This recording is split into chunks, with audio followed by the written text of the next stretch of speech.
بالله من الشيطان الرجيم بسم الله الرحمن الرحيم وإذا قرئ القرآن فاستمعوا له الذكر فهل من مدكر وقال تعالى في كلامه المجيد بسم الله الرحمن الرحيم اقرأ باسم ربك الذي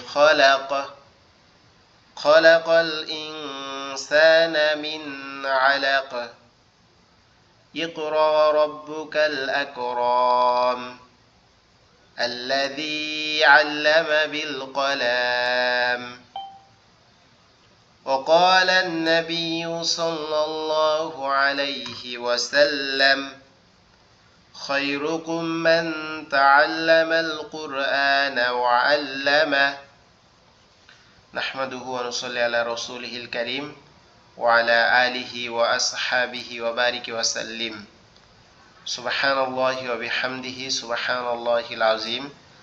আল্লাহ পাক রব্বুল আলামিনের দরবারে লাখো কোটি শুকরিয়া যে আল্লাহ পাক রব্বুল আলামিন পবিত্র কোরআন, মহাগ্রন্থ আল কোরআন, মহাবিশ্বের মহাবিস্ময়কর কিতাব আল ফিতান, কিতাব আল কোরআন শিক্ষা করার জন্য আমাদেরকে আজকে এই অনলাইন লাইভ ক্লাসে যুক্ত হওয়ার তৌফিক দিয়েছেন।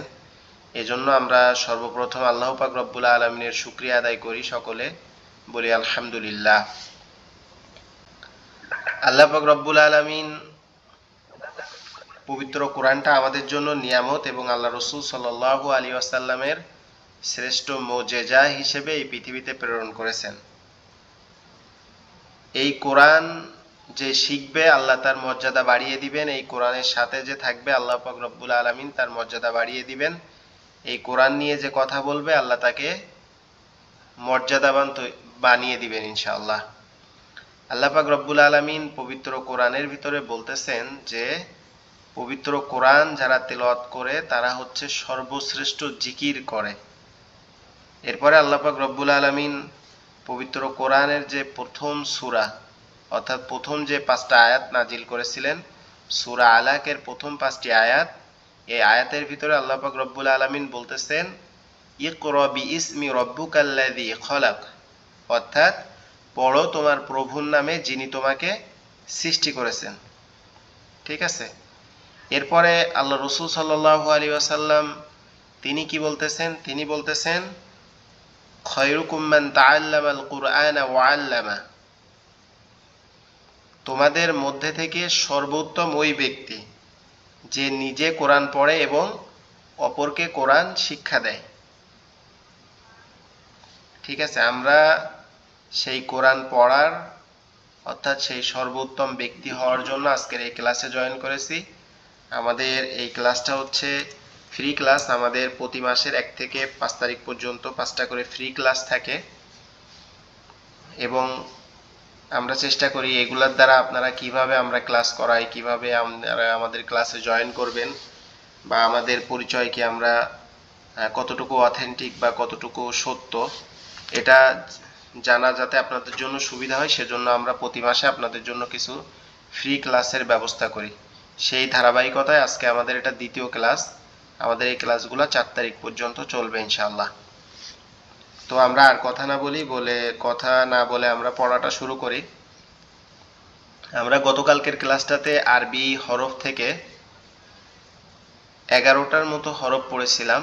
বাকি যে হরফগুলো আছে এই হরফগুলো কিভাবে উচ্চারণ করব, কতটুকু আওয়াজ হবে, কিভাবে চিনব, এটা আজকে আমরা পড়ব ইনশাআল্লাহ। আমরা পড়াটা শুরু করি। আপনারা স্ক্রিন দেখতে পাচ্ছেন কিনা এটা একটু আমাকে জানাবেন ইনশাআল্লাহ।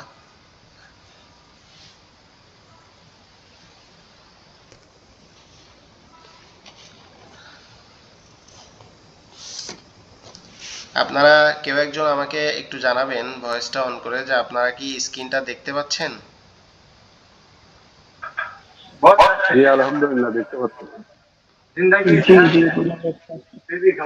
জি, তাহলে আমরা পড়াটা শুরু করি।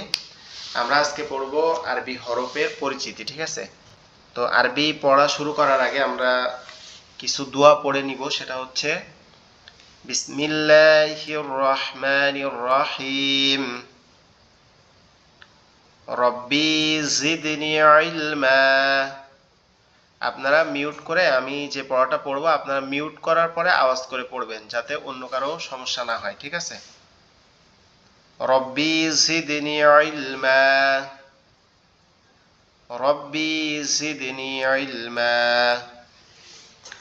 রব্বি ইয়াসসির ওয়ালা তুআসসির ওয়াতাম্মিম আলাইনা বিল খায়র, রব্বি ইশরাহ লি সাদরি ওয়ায়াসসির লি আমরি। আলহামদুলিল্লাহ, আল্লাহ পাক রব্বুল আলামিন আমাদেরকে যেন এই ক্লাসটা বোঝার এবং ভালোভাবে পড়ার তৌফিক দেয়, এই দোয়া করি। আমরা আল্লাহর নাম নিয়ে শুরু করতেছি। আমরা গতকালকের ক্লাসে আলিফ থেকে ঝা পর্যন্ত অর্থাৎ আরবি হরফের প্রথম 11টা অক্ষর আমরা পড়েছিলাম। তো আমরা আজকে কি করব, আমরা আজকে এই অক্ষরগুলো একটু প্র্যাকটিস করব, যাতে আপনাদের জন্য এটা সহজ হয়।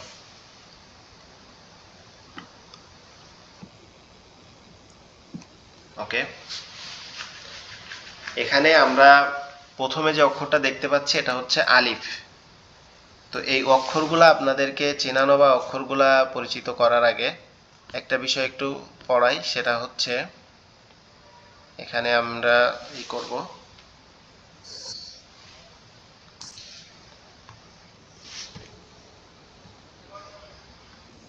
ওকে, এখানে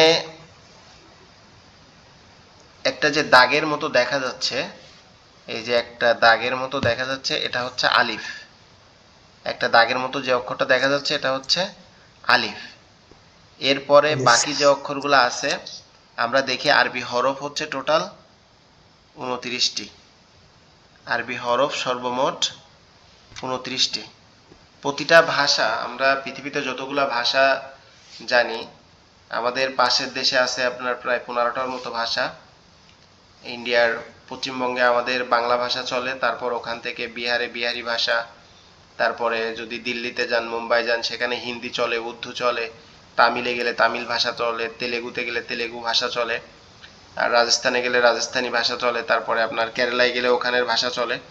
তো এরকম যদি আবার আপনি মালদ্বীপে যান, সেখানে ইংলিশ ব্যবহার হয়, মালয়েশিয়াতে গেলে মালায়া ভাষা, সৌদি আরবগুলোতে গেলে আরবি ভাষা। তো প্রতিটা ভাষার কিছু সিম্বল থাকে। সিম্বল বলতে কি, শব্দ বা প্রতীক। যেমন আমাদের বাংলা ভাষায় কি 39টা শব্দ আছে, এরকম চীনের মান্দারিন ভাষায় তাদের নিজস্ব কিছু শব্দ আছে। এই শব্দগুলো একত্রিত করে তারপরে একটা বাক্য হয়, আর বাক্যর একটা অর্থ হয়, ঠিক আছে? তো আমরা যে আরবি বা কোরআন পড়ব, এই কোরআন পড়ার জন্য আমাদেরকেও সর্বপ্রথম যেটা শিখতে হবে সেটা হচ্ছে আরবি হরফ। আর পৃথিবীর কোনো ভাষার প্রতিটা অক্ষরের কি আলাদা আলাদা অর্থ নেই, বা আলাদা উচ্চারণের জন্য আলাদা জায়গা থেকে করতে হবে, বা একটু আওয়াজ চেপে, একটু আওয়াজ শক্ত করে, একটু বেশি আওয়াজ করে, এরকম নিয়ম নাই। কিন্তু আরবিতে আপনি যদি হাত জায়গায় যদি দুইটা হা আছে, একটা হচ্ছে হাই হুত্তি, একটা হচ্ছে হাই হাওয়াজ, অর্থাৎ এই দুইটা হায়ের মধ্যে আপনি যদি একটা কি গলা চেপে পড়তে হবে, একটা গলা আওয়াজ করে পড়তে হবে। এর মধ্যে থেকে যেটা আওয়াজ করে পড়তে হবে সেটা যদি আমি দেখাই, এটাকে বলে হাই হাওয়াজ, এটাকে বলে হাই হুত্তি। এই যে হাটা লাল কালার দিয়ে আমি গোল করে দিলাম, এই হাটা কি করতে হয়, গলা চেপে আওয়াজ করতে হয়। আর এইখানে যে হাটা দেখতে পাচ্ছেন হলুদ কালার, এই হাটা গলাতে কি করতে হয়, গলাতে আওয়াজ করে পড়তে হয়, একটু বেশি আওয়াজ করে পড়তে হয়। জি, আমি মিউট করে রাখেন, আমি আপনাদের থেকে শুনবো ইনশাল্লাহ। তো এইখানে আপনি যদি এই যে লাল হাটা যেটা আছে লাল করা, এটা যদি আপনি আওয়াজ করে পড়েন অর্থাৎ হা, তাহলে কি হবে, এটা অর্থ চেঞ্জ হয়ে যাবে। আবার এটা যদি আপনি গলা চেপে পড়েন, সেক্ষেত্রে এটারও অর্থ চেঞ্জ হয়ে যাবে। তো এই জন্য আমরা কোনটা কোন জায়গা থেকে উচ্চারণ করব, কতটুকু আওয়াজ করব, আমরা আজকে এটা পড়বো ইনশাল্লাহ। আমরা প্রথমে আলিফ হরফ থেকে শুরু করি। আচ্ছা, আমরা কালো কালার দিয়ে লিখলে ভালো বোঝা যাবে। এরকম একটা দাগের মতো একটা অক্ষর দেখা যায়, এটাকে কি বলে? এটাকে বলে আলিফ। ঠিক আছে, এটাকে বলে আলিফ। আলিফ। আপনারা দেখতে পাচ্ছেন যে আমাদের উপরের যে দাঁত আছে, দুইটা দাঁত আমাদের সকলের, এই দাঁতটা আমাদের নিচের ঠোঁটের সঙ্গে লাগবে, নিচের ঠোঁটের এই মাঝের অংশের সাথে লেগে একটু বাতাস মতো বের হবে, বের হয়ে উচ্চারিত হবে আলিফ, আলিফ, আলিফ। এরকম ভাবে কি হবে? এটা উচ্চারিত হবে।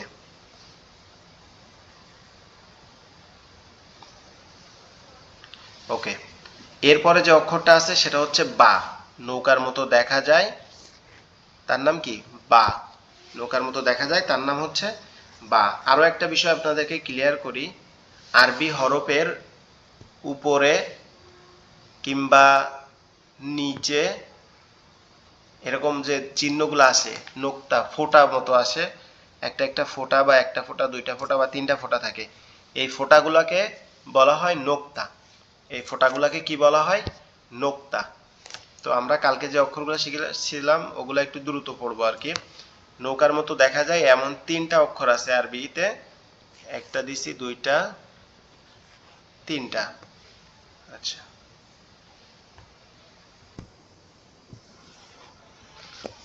তো এই যে নৌকার মতো যে অক্ষরগুলা দেখা যাচ্ছে, যেগুলা লিখছি, এইগুলার নিচে যদি একটা নোক্তা দেই তাহলে এটা হয়ে যায় বা। এটা কি হয়? বা। এবার উপরে যদি দুইটা নোক্তা দেই তাহলে এটা হয়ে যাবে তা। এবার যদি উপরে এক দুই তিন তিনটা নোক্তা দেই তাহলে এটা কি হবে? এটা হয়ে যাবে সা। এটা হয়ে যাবে সা। তো আমরা তাহলে শিখলাম কি, যে আলিফ অক্ষরটা উচ্চারিত হবে আমাদের উপরের দুইটা দাঁত এখানে ঠোঁটের পেটের অংশ, অর্থাৎ ঠোঁটের মাঝের অংশের সাথে লাগবে, লেগে উচ্চারিত হবে আলিফ।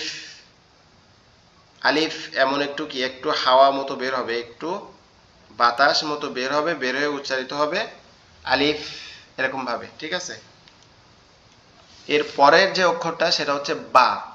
বা অক্ষরটা আমাদের দুই ঠোঁট, আমাদের এই উপরের ঠোঁট নিচের ঠোঁট, উপরের ঠোঁট নিচের ঠোঁট একসাথে ই হবে, কি হবে? একসাথে লেগে, উপরের ঠোঁট এবং নিচের ঠোঁট একসাথে লাগবে, একসাথে লেগে কিভাবে উচ্চারণ হবে? এরকম দুইটা ঠোঁট একসাথে লাগবে, লেগে এভাবে উচ্চারিত হবে বা।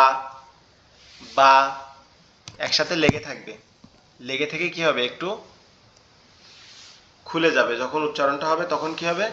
খুলে যাবে। যখন উচ্চারণটা হবে তখন আওয়াজটা একটু খুলে যাবে, বা, বা, বা, এভাবে।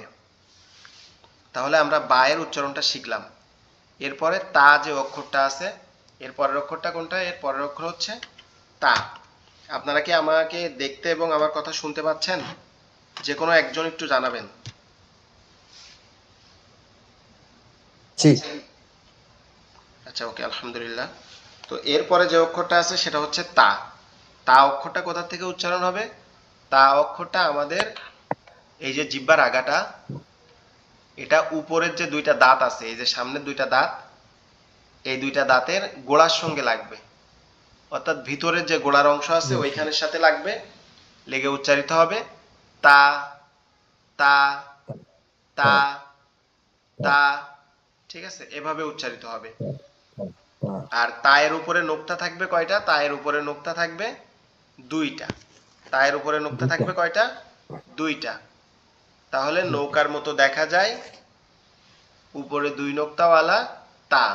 নৌকার মতো দেখা যায়, তার নিচে এক নোক্তা, সেটা হচ্ছে কি? বা। তাহলে বা। আমরা আলিফ শিখলাম, বা শিখলাম, তা শিখলাম। এরপরে সা অক্ষরটা আমাদের কোথা থেকে উচ্চারণ হবে? সা অক্ষরটা আমাদের কোথা থেকে উচ্চারিত হবে? সা অক্ষরটা আমাদের জিহ্বার আগা। আমরা তা পড়লাম কি? জিহ্বার সামনের দুই দাঁতের গোড়ার সঙ্গে সামনে আমরা দাঁতের তা পড়লাম। আগা সাম- আগার সঙ্গে তা যে আমরা তা পড়লাম সামনের দুই আগার দাঁতের সঙ্গে গোড়ার লাগবে সঙ্গে, কিন্তু আমরা পুরো শুনতে সাটা কোথা থেকে পড়বো? সাটা হচ্ছে আমাদের জিহ্বার আগাটা সামনের উপরের দুই দাঁতের আগার সঙ্গে, অর্থাৎ এই যে জায়গাটা, এই জায়গাটায় সামান্য একটু টাচ হবে, হয়ে হালকা নরম একটা আওয়াজ হবে। কিভাবে হবে? সা, সা, সা সা সা। সা সা সা সা সা তাহলে আলিফ ঠোঁটের এই জায়গা থেকে, বা দুই দাঁতের সামনে দুই দাঁতের কি সামনে দুই দাঁত না, বা হচ্ছে দুই ঠোঁট থেকে, তা হচ্ছে সামনে দুই দাঁতের গোড়া থেকে, আর সা হচ্ছে সামনে দুই দাঁতের আগা থেকে। আপনারা এখন যেভাবে আগাতে ক্লাসটা দেখতে পাচ্ছেন এই ক্লাসটা এইভাবে আবার আপনাদেরকে রেকর্ডিং দেওয়া হবে এই ক্লাসের ইনশাআল্লাহ। তাহলে আমরা আবার পড়ি, আলিফ, বা, আলিফ তা, তা সা।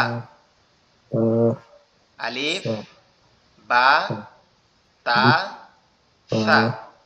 তা সা। জি, গতকালকে যারা ক্লাস করেছিলেন তারা বিরক্তি বোধ করবেন না। আহ, এ হচ্ছে আমাদের এই ক্লাসটা, এই প্রথমে অক্ষরগুলো শেখানোর পরে আমরা আবার নতুন পড়া আজকে পড়বো ইনশাল্লাহ, এজন্য বিরক্ত বোধ হবেন না। আচ্ছা, আমরা সা পর্যন্ত পড়ছি, এরপরে আমরা কি পড়বো? এরপরে আমরা পড়বো জিম। আচ্ছা, আমরা এখান থেকে একটু মুছে দেই। এরপরে জিম, কাচির মতো দেখা যায়, আমাদের যাদের গ্রামে বাসা আছে আমরা দেখছি কাচির মতো দেখা যায় এরকম তিনটা অক্ষর আছে। কাচির মতো দেখা যায় এরকম তিনটা অক্ষর আছে। এই অক্ষরগুলা যদি পেটের ভিতরে আমরা একটা নোক্তা দিয়ে দেই তাহলে এটা হবে জিম। যেটা খালি থাকবে জিম সেটা হবে হা। আবার যদি হ উপরে আমরা একটা নোক্তা দেই তাহলে সেটা হবে খ। ঠিক আছে? খ উপরে যদি আমরা একটা নোক্তা খ দেই তাহলে সেটা হবে খ। খ তাহলে আমরা আবার পড়ি, কাচির মতো দেখা যায় পেটের মধ্যে এক নোক্তা, তার নাম জিম। তো এই জিম অক্ষরটা জিম কিভাবে উচ্চারণ হবে? জিম অক্ষরটা আমাদের জিহ্বার মধ্যখান উপরের জিম তালুর সঙ্গে লাগবে। জিহ্বার মধ্যখান জিম উপরের তালুর সঙ্গে লাগবে। তারপর কি করছেন? আমাদের জিহ্বার মধ্যখানের অংশটা উপরের তালুর সঙ্গে লাগবে। জিহ্বার মধ্যখানের অংশটা উপরের তালুর সঙ্গে লাগবে, লেগে উচ্চারিত হবে জিম। একটু শক্ত আওয়াজ হবে আর কি, শক্ত ভারী আওয়াজ হবে। এরকম দুই দাঁতের পাটি উপরে তালু, এই যে জিহ্বার মধ্যখানটা উপরের যে অংশ আছে ওইখানে লাগাতে হলে আমাদেরকে কি করতে হবে? আমাদের দুই দাঁত চেপে রাখতে হবে। দুই দাঁত একসাথে চেপে রাখতে হবে, রেখে শক্ত আওয়াজ হবে জিম, জিম, জিম। ঠিক আছে? জিমটা এভাবে উচ্চারিত হবে। আর জিমটা আমরা কিভাবে চিনবো? কাচির মতো দেখা যায় যার পেটের মধ্যে একটা নোক্তা আছে। কাচির মতো দেখা যায় যার পেটের মধ্যে কি আছে? একটা নোক্তা আছে, তাকে আমরা জিম হিসেবে চিনবো, জিম। ঠিক আছে? এর পরে যে অক্ষরটা আছে সেটা হচ্ছে হা। হা, হা। হা কি? হা খালি, হার কোনো নোক্তা নাই। কাচির মতো দেখা যায়, কোনো নোক্তা নাই, এটাকে কি বলবো? এটাকে আমরা বলবো হা। কাচির মতো দেখা যায়, কোনো নোক্তা নাই, এটাকে আমরা কি বলবো? এটাকে আমরা বলবো হা। হা অক্ষরটা কোথা থেকে উচ্চারণ হবে? হা অক্ষরটা হচ্ছে আমাদের কণ্ঠনালী। আমাদের যে গলার অংশটা, এই গলার পুরা অংশটাকে বলা হয় কণ্ঠনালী। এই কণ্ঠনালীর তিনটা ভাগ। কণ্ঠনালীর কয়টা ভাগ? কণ্ঠনালীর তিনটা ভাগ। এক নাম্বার হচ্ছে এখান থেকে শুরু, এই যে জায়গাটা, এখান থেকে দুইটা অক্ষর উচ্চারিত হয়, একটা হচ্ছে হামজা আর একটা হচ্ছে হা। এই যে দুইটা অক্ষর এই জায়গাটা থেকে উচ্চারিত হয়, এই জায়গাটাকে বলে কণ্ঠনালীর শুরু। ঠিক আছে? এর পরে যে জায়গাটা দেখতে পাচ্ছি আমরা, আমাদের গলার একটা উঁচু অংশ আছে, এই যে উঁচু জায়গাটা, এই জায়গাটাকে বলে কণ্ঠনালীর মধ্যকান। এই জায়গাটাকে বলে কণ্ঠনালীর মধ্যকান। আর কণ্ঠনালীর শেষ ভাগ হচ্ছে আমাদের গলার সাথে যে অংশটা লেগে আছে, এই আমাদের দাড়ির সঙ্গে, অর্থাৎ আমাদের মাথার সঙ্গে আমাদের এই গর্দানের যে অংশটা লেগে আছে, এটাকে কি বলে? এটাকে বলে কণ্ঠনালীর শেষ। তো এই যে হা অক্ষরটা, এটা হচ্ছে আমাদের কণ্ঠনালীর মধ্যখান থেকে উচ্চারিত হবে। আওয়াজটা কেমন হবে? আমরা সকলে শহরে থাকলেও আমাদের প্রত্যেকে গ্রামে যাওয়া আসা আছে। তো আমরা যারা গ্রামে যাই বা গ্রামে বসবাস করি, গ্রামের দিকে আমরা বা শহরেও আমরা পাতি হাঁস বা হাঁস কিনতে পাওয়া যায়। এই হাঁসের মধ্যে পুরুষ যে হাঁসগুলা থাকে, এই হাঁসগুলা যখন ডাকে তখন একটা ফ্যাসফ্যাসানি আওয়াজ হয়। তো এই যে হা অক্ষরটা আমরা যখন উচ্চারণ করব তখন আমাদের গলার থেকে একটা ফ্যাস ফ্যাস মতো একটা আওয়াজ বের হবে, যেমন হা হা হা, এরকম ভাবে কি একটা আওয়াজ হবে, হা হা, এরকম একটা ফ্যাসফ্যাসানি গলা চাপা একটা আওয়াজ হবে। এটা হচ্ছে হা গেল। হা এর উপরে কোনো নোক্তা থাকবে না, কাচির মতো দেখা যায়, কোনো নোক্তা থাকবে না। লা হাওলা ওয়ালা কুওয়াতা ইল্লা বিল্লাহ। এর পরে যে অক্ষরটা আছে সেটা হচ্ছে খ। এর পরের অক্ষরটা হচ্ছে খ। এর পরে যে অক্ষরটা আছে সেটা হচ্ছে খ। খ অক্ষরটা কিভাবে উচ্চারণ হবে? খ অক্ষরটা আমাদের কণ্ঠনালীর শেষ অংশ, অর্থাৎ আমাদের এই যে দাড়ির সাথে বলেন বা মাথার সঙ্গে যে অংশটা লেগে আছে এই অংশটা থেকে উচ্চারিত হবে খ খ। আওয়াজটা অনেকটা মনে হবে কি গলার মধ্যে থেকে আসতেছে, অর্থাৎ গালের মধ্যে থেকে আসতেছে। আওয়াজটা অনেকটা মনে হবে গালের মধ্যে থেকে আসতেছে, কেমন খ খ খ, এরকম একটা আওয়াজ আসবে। ঠিক আছে, এরকম গালের মধ্যে থেকে একটা আওয়াজ আসবে। তাহলে জিম হচ্ছে আমাদের জিহ্বার মধ্যখান, উপরের তালুর সঙ্গে লেগে শক্ত আওয়াজে উচ্চারণ হবে জিম। জিম হচ্ছে এটা, জিম জিম। কাচির মতো দেখা যায়, পেটের মধ্যে এক নোক্তা, সেটা হচ্ছে কি জিম। এরপরে কাচির মতো দেখা যায়, কোনো নোক্তা নাই, কোনো নোক্তা নাই, এটাকে আমরা বলবো হা। হা, আওয়াজটা একটু গলা চেপে হবে, হা হা হা। এরপরে কাচির মতো দেখা যায়, উপরে এক নোক্তা, তার নাম খ, তার নাম খ খ খ। আওয়াজটা মনে হবে কি গলার গালের ভিতর থেকে আসতেছে। ঠিক আছে, ওকে। তাহলে আমরা জিম হা খ এই তিনটা শিখে ফেললাম। আচ্ছা, এরপরে এবার আমরা শিখবো তার পরের অক্ষরগুলা।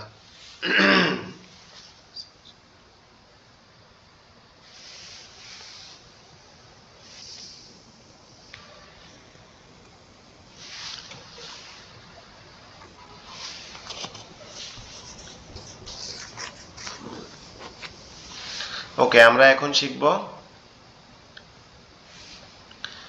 আমরা জানি যে আরবি হরফ হচ্ছে টোটাল 29টি। তার মধ্যে আমরা কয়টা শিখলাম? আলিফ, বা, তা, সা 4টা, জিম, হা, খ 7টা। এরপরে হচ্ছে দাল, এরপরে অক্ষর হচ্ছে দাল, জাল, র, ঝা। দাল খালি, অর্থাৎ দাল নামে যে অক্ষরটা আছে এটা কি হবে? এটা থাকবে খালি। দাল নামে যে অক্ষরটা আছে এটা থাকবে কি খালি। মাছের ডাড়ার কাটার মতো দেখা যায়, কোনো নোক্তা নাই। এটা কি মাছের ডাড়ার কাটার মতো দেখা যায়, অর্থাৎ মাছের যে মেরুদণ্ড যে কাটাটা থাকে এরকম দেখা যায়। এর নাম হচ্ছে কি? এর নাম হচ্ছে দাল। দাল খালি, জালের উপরে এক নোক্তা। দাল এবং জাল একই রকম দেখতে, দাল এবং জাল একই রকম দেখতে। পার্থক্যটা কোথায়? পার্থক্য হচ্ছে একজনের উপরে কোনো নোক্তা নাই, একজনের উপরে একটা নোক্তা আছে। একজনের উপরে কোনো নোক্তা নাই, আর একটা হরফের উপরে একটা নোক্তা আছে। অর্থাৎ দাল খালি, দালের উপরে এক নোক্তা। দাল খালি, দালের উপরে এক নোক্তা। ঠিক আছে, এরপরে যে অক্ষর আছে সেটা হচ্ছে নাঙ্গলের ফালার মতো দেখা যায়। নাঙ্গলের ফালার মতো দেখা যায়, আমাদের গ্রামে যে নাঙ্গলগুলা চাষ হয় এই নাঙ্গলগুলোর কি ফালার মতো দেখা যায়, তার নাম র। নাঙ্গলের ফালার মতো দেখা যায়, তার নাম র। দাল যে অক্ষরটা এটা একটু কি হবে? এটা একটু বেশি বাঁকানো থাকবে, আর জাল বা র অক্ষরটা কি এরকম ছেড়ে দেওয়া থাকবে। ওকে, তাহলে আমরা নাঙ্গলের ফালার মতো দেখা যায় তার নাম র। আপনারা যারা ক্লাসে জয়েন করছেন আপনাদের কাছে অনুরোধ, যদি মানে খুবই এমার্জেন্সি না থাকে আপনারা কেউ আর কি ক্লাসটা ছেড়ে চলে যাবেন না। ঠিক আছে, যারা জয়েন করছেন যদি খুব এমার্জেন্সি না থাকে আপনারা ক্লাস থেকে বাইর হবেন না, একটু কষ্ট করে ক্লাসটা দেখেন। আশা করি আপনারা উপকৃত হবেন ইনশাআল্লাহ। এর পরের যে অক্ষরটা আছে সেটা হচ্ছে কি র। রটা কি নাঙ্গলের ফালার মতো দেখা যায়, তার নাম র। এখন আমরা দেখছি যে দাল খালি, জালের উপরে একটা নোক্তা আছে, দাল খালি জালের উপরে একটা নোক্তা আছে। আবার সেম জিনিস র খালি, ঝার উপরে এক নোক্তা, র খালি ঝার উপরে এক নোক্তা। রটা কি, রটা খালি, রর উপরে কোনো নোক্তা নাই। আবার ঝায়ের উপরে দেখেন একটা নোক্তা আছে, ঝায়ের উপরে একটা নোক্তা আছে। তাহলে আশা করি এই চারটা অক্ষর আমাদের ক্লিয়ার হয়ে গেছে, দাল জাল র ঝা, দাল জাল র ঝা। এখন আসুন আমরা যে অক্ষরগুলা কোথা থেকে উচ্চারণ হয়, এই যে অক্ষরগুলো আছে এগুলা কোন জায়গা থেকে উচ্চারণ হবে।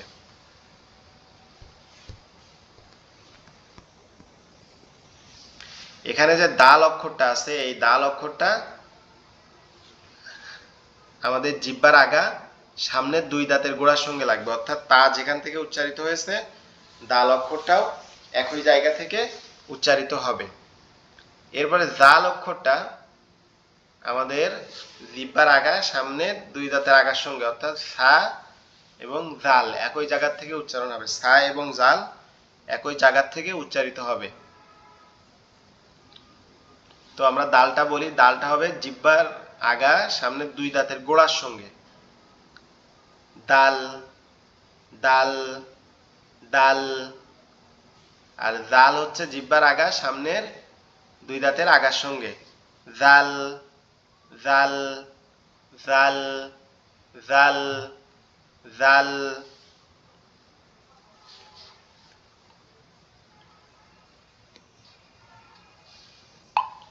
জাল, ঠিক আছে,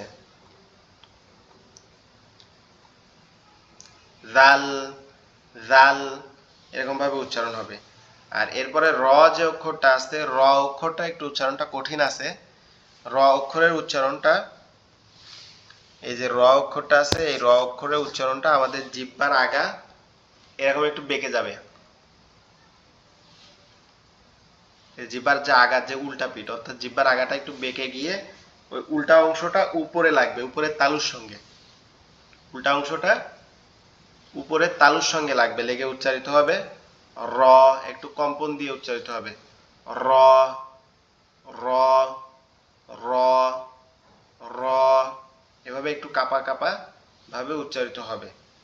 এরপরে ঝা বলে যে অক্ষরটা আছে, ঝা নাঙ্গলের ফালার মতো দেখা যায়, উপরে এক নোক্তা, এটাকে কি বলে, এটাকে বলে ঝা। এই ঝা অক্ষরটা কিভাবে উচ্চারণ হবে, ঝা অক্ষরটা আমাদের জিহ্বার আগা,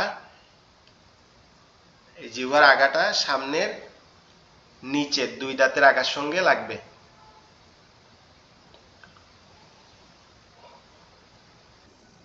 লা হাওলা ওয়ালা কুওয়াতা ইল্লা বিল্লাহ।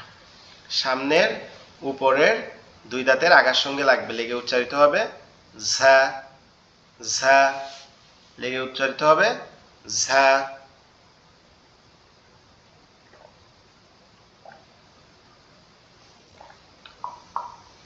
লেগে উচ্চারিত হবে কিভাবে, ঝা, লেগে উচ্চারিত হবে ঝা।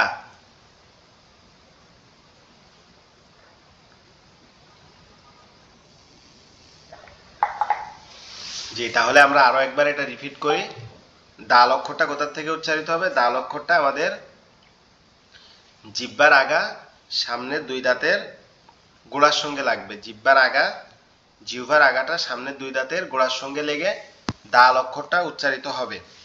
আর জাল অক্ষরটা কোথা থেকে উচ্চারণ হবে, জাল অক্ষরটা আমাদের জিহ্বার আগা সামনের দুই দাঁতের আগার সঙ্গে লেগে উচ্চারিত হবে।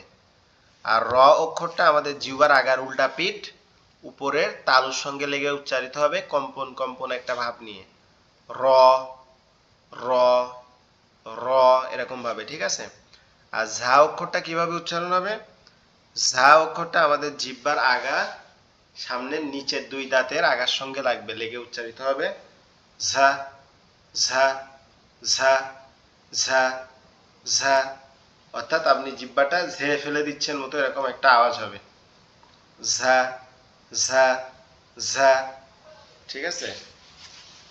তাহলে আমরা শিখলাম দাল দাল, দাল জাল, র ঝা, দাল দাল জাল, র, ঝা।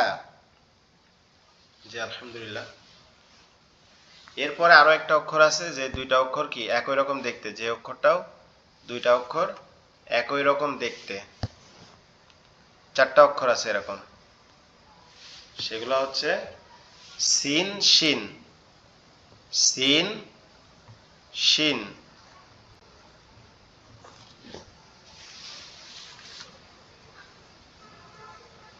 তিন দাঁতের সাথে একটা বড় দাঁত, এটাকে কি বলে? সিন বলে, সিন। এটাকে বলে সিন। এই যে অক্ষরটা আমরা এখন দেখতে পাচ্ছি সামনে, এটাকে আমরা বলি কি? সিন। সিন হচ্ছে খালি। আর এর পাশে আমরা আরো একটা অক্ষর দেখতে পাচ্ছি একই রকম দেখতে, তার উপরে কি? একই রকম দেখতে, তার উপরে তিনটা নোক্তা। একই রকম দেখতে, সিন এবং শিন কি একই রকম দেখতে, শুধু সিনটা খালি আর শিনের উপরে কি? শিনের উপরে তিনটা নোক্তা আছে। এই সিন হরফটা কোথা থেকে উচ্চারণ হবে? সিন, সিন। ঠিক আছে। সিন অক্ষরটা, সিন অক্ষরটা আমাদের জিহ্বার আগা, সামনের নিচের দুই দাঁতের আগার সঙ্গে লেগে উচ্চারিত হবে। সিন, সিন, সিন, সিন। এরপরে শিন অক্ষরটা, শিন। শিন অক্ষরটা আমাদের জিহ্বার মধ্যকান উপরের তালুর সঙ্গে লাগবে, জিহ্বার মধ্যকান উপরের তালুর সঙ্গে লাগবে, লেগে উচ্চারিত হবে শক্ত আওয়াজ করে।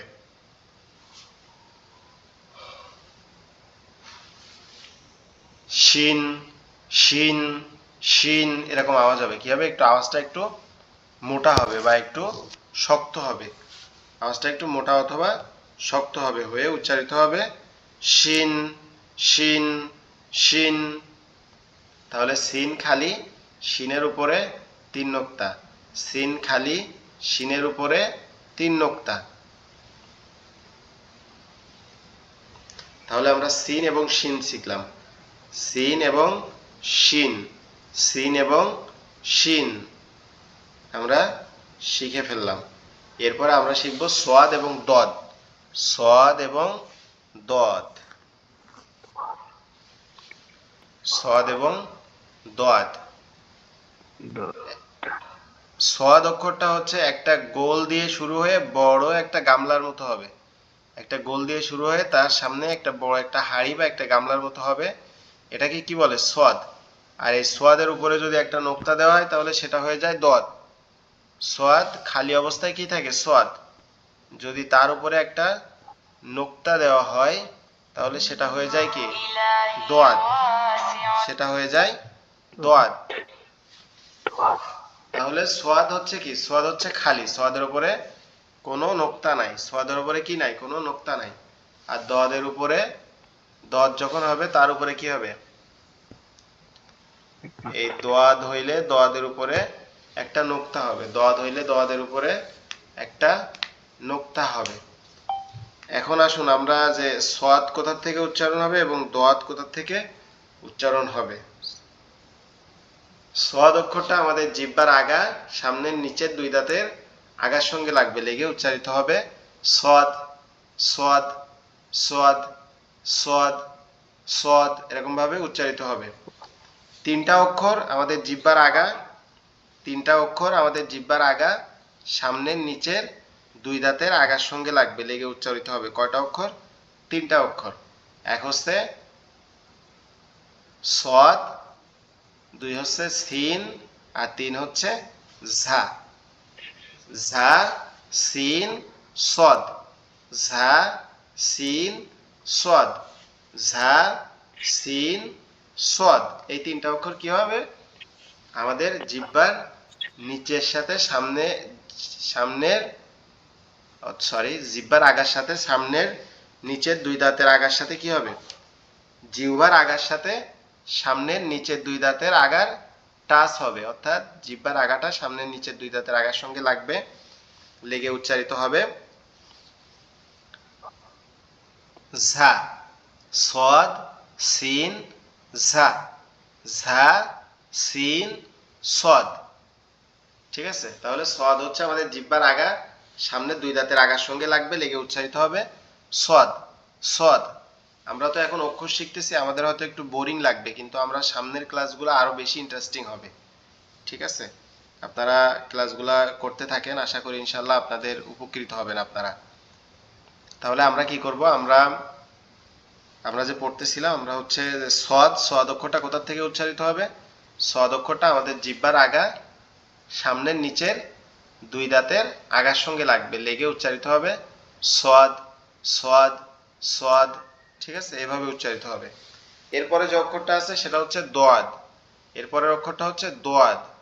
দোয়াদের উচ্চারণটা আরবি হরফের মধ্যে যত হরফ আছে, দোয়াদের উচ্চারণটা আরবিতে যত অক্ষর আছে তার মধ্যে কি সব থেকে কঠিন উচ্চারণ। দোয়াদের উচ্চারণটা সব থেকে কঠিন উচ্চারণ। দোয়াদের উচ্চারণ কিভাবে করব? জিহ্বার গোড়া সামনের উপরের দুই দাঁতের মাড়ির সঙ্গে লাগবে, লেগে কিভাবে উচ্চারিত হবে?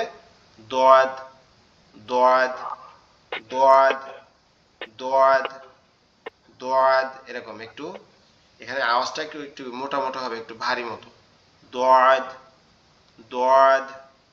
ঠিক আছে, তাহলে আমরা দাল আমাদের উপরের দাঁতের গোড়া থেকে উচ্চারিত হবে দাল, দাল। দাল হবে আমাদের সামনের দুই দাঁতের আগার সঙ্গে জিহ্বার আগার সাথে লেগে, দাল, দাল। র হবে জিহ্বার উল্টা পিঠ উপরের তালুর সঙ্গে লেগে, র, র। এরপরে ঝা যেটা আছে, ঝাটা কি হবে? ঝাটা জিহ্বার আগা সামনের নিচের দুই দাঁতের আগার সঙ্গে লাগবে, লেগে উচ্চারিত হবে ঝা, ঝা, ঝা। সিন, সিন, সদ, সদ। এই তিনটা অক্ষর এই একই জায়গা থেকে উচ্চারিত হবে। এরপরে যেটা আছে সেটা হচ্ছে শিন। শিন অক্ষরটা কি হবে? শিন অক্ষরটা আমাদের জিহ্বার মধ্যকান উপরের তালুর সঙ্গে লাগবে, উপরের অংশের তালুর সঙ্গে লাগবে, লেগে উচ্চারিত হবে শিন, শিন, শিন, শিন, শক্ত আওয়াজে। আর দোয়াদ অক্ষরটা আমাদের জিহ্বার গোড়া উপরের মাড়ির দাঁতের সঙ্গে লাগবে, লেগে উচ্চারিত হবে দোয়াদ, দোয়াদ, দোয়াদ, দোয়াদ। আলহামদুলিল্লাহ, আমরা আজকে যে পর্যন্ত শিখছি, আমাদের যে ফ্রি ক্লাসগুলো আছে এগুলো 40 মিনিট সময় ধরে হবে বা 50 মিনিট সময়। আর আমাদের যখন ব্যাচের ক্লাস হবে, অর্থাৎ আমাদের ব্যাচে অলরেডি যারা ভর্তি হয়েছেন এবং যারা ভর্তি হবেন, আমাদের ব্যাচের ক্লাসগুলা 1 ঘন্টা সময় ধরে হবে। ঠিক আছে, এবং প্রত্যেকের থেকে পড়াটা জিজ্ঞেস করা হবে। আপনারা যারা লাইনে আছেন, আপনারা কি আমার কথা শুনতে বা আমাকে দেখতে পাচ্ছেন? Yes, yes. জি আলহামদুলিল্লাহ, শুনতে আলহামদুলিল্লাহ। পাচ্ছি, দেখতে শুনতে পাচ্ছি। পেতেছি। আচ্ছা, আপনারা আজকে যেভাবে পড়ালাম, এইভাবে যদি আপনাদেরকে পড়ানো হয়, আপনাদের কি মনে হচ্ছে, আপনারা কি শিখতে পারবেন ইনশাআল্লাহ? ইনশাল্লাহ, ইনশাল্লাহ। ইনশাল্লাহ শিখতে পারবো। জি, আর আমরা আজকে যে ক্লাসটা নিলাম না, এতক্ষণ ধরে যতগুলা কথা আপনাদের সামনে বললাম বা যতটুকু পড়াইলাম, এই যে এইটা, এই যেভাবে আপনারা স্ক্রিনটা দেখতে পাইছেন বা যেভাবে আমি কথা বলছি শুনতে পাইছেন, এরকম একটা ভিডিও আপনাদের যেমন ইউটিউবে দেখেন, এটা ভিডিও রেকর্ড হয়েছে, এটা আপনাদেরকে ক্লাসের 1 ঘন্টা বা 1.5 ঘন্টা পরে দিয়ে দেওয়া হবে, যাতে আপনারা যদি ক্লাসে আনফরচুনেটলি কোনো কারণে যুক্ত না হইতে পারেন কোনোদিন, আপনারা যেন এই ক্লাসটা কি পরবর্তীতে দেখে নিতে পারেন। এই সুবিধাটা আমাদের এখানে ইনশাল্লাহ আপনারা পাবেন। আপনারা যারা আমাদের কোর্সে ভর্তি হতে চাচ্ছেন, তারা আগামী আমাদের ক্লাসটা শুরু হবে, আমাদের ব্যাচের ক্লাসটা শুরু হবে। সরি, একটা কল আসছে। আমাদের ব্যাচের ক্লাসটা শুরু হবে আগামী 5 ডিসেম্বর থেকে, অর্থাৎ আজকে যে টাইমে রাত্রে শুরু হয়েছে, ডিসেম্বরের 5 তারিখে রাত্রে রাত 10টা থেকে 11টা আমাদের এই ক্লাসটা সপ্তাহে 4 দিন চলবে। এটা হচ্ছে 3 মাসের একটা কোর্স। ঠিক আছে, তো আপনারা যারা আজকে ক্লাসে জয়েন করেছেন আপনাদেরকে অসংখ্য ধন্যবাদ। আগামীকালকে এবং আগামী পরশুদিন আমাদের আরো 2টা ফ্রি ক্লাস আছে, এই ক্লাসগুলোতে আপনারা অবশ্যই জয়েন করবেন আশা করি ইনশাআল্লাহ। আমরা ক্লাসের শেষে দুরূদ পড়ে শেষ করব ইনশাআল্লাহ। আমরা সকলে দুরূদ শরীফ পড়ি। আল্লাহুম্মা সাল্লি আলা আল্লাহুম্মা সাল্লি আলা মুহাম্মাদ সাইয়্যিদিনা হাবিবিনা মাওলানা মুহাম্মদ ওয়া আলা আলিহি ওয়া আসহাবিহি ওয়া বারিক ওয়া সাল্লিম। জি, আপনারা যারা প্রবাসে আছেন আশা করি ইনশাআল্লাহ সকলে ভালো থাকবেন, সাবধানে থাকবেন, সুস্থ থাকবেন। আর যদি আপনারা কেউ ভর্তি হতে চান বা ভর্তি সংক্রান্ত কোনো কিছু জানতে চান তাহলে অবশ্যই আমাদেরকে পার্সোনালি ভাবে নক করবেন ইনশাআল্লাহ। আশা করি আপনাদের সকল প্রশ্নের উত্তর দিব ইনশাআল্লাহ। ওকে, ভালো থাকবেন। ইনশাআল্লাহ। আসসালামু আলাইকুম ওয়া রাহমাতুল্লাহ। কারো কি কোনো কিছু বলার আছে বা কোনো কথা জিজ্ঞেস করার আছে? জি, আমার পার্সোনালি একটু কথা বলা ছিল, আমি আপনাকে পার্সোনালি নক করতেছি আচ্ছা, ক্লাস ওকে। শেষে। জি, ঠিক আছে, ক্লাসটা এখন শেষ হয়ে যাচ্ছে। আপনারা যারা পার্সোনালি কথা আমি বলতে চান, দুবাই থেকে বলছিলাম যে ওকে, জি, আপনি পার্সোনালি নক করেন, আমি আপনার সাথে কথা আচ্ছা বলবো ইনশাআল্লাহ। ওকে, আসসালামু আলাইকুম ওয়া রাহমাতুল্লাহি ওয়া বারাকাতুহু। আচ্ছা।